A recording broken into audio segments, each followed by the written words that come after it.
أريد مصدر رسمي يقول لي ليش طبقة البيض صارت ب7. احنا عندنا عدة مختبرات، مختبر خاص بالفحص الفيزيائي. أستاذ، البيض ليش ب7؟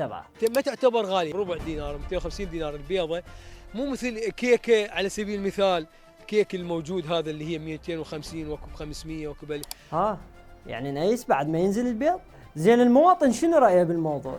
افتحوا لنا المستورد لمدة شهر أو شهرين، خلي يتوازن ويا المنتوج المحلي حتى ما يصير عندنا ارتفاع بالأسعار. عمي شو المواطن بحلول واقعية ومنطقية. والله عاشت ايدك. استاذ اكو مناشدة نعرضها؟ اعرضها. احنا الدجاج ما لنا شغل بارتفاع سعر البيض، نبيض وننطي، المشكلة يم التجار والمسؤولين. شكرا للدجاجة على هاي المداخلة. اكو مداخلة ثانية، خلينا نشوف. انتظرون ببردة العجوز، إذا مو الكيلو ب2000 مو قبول.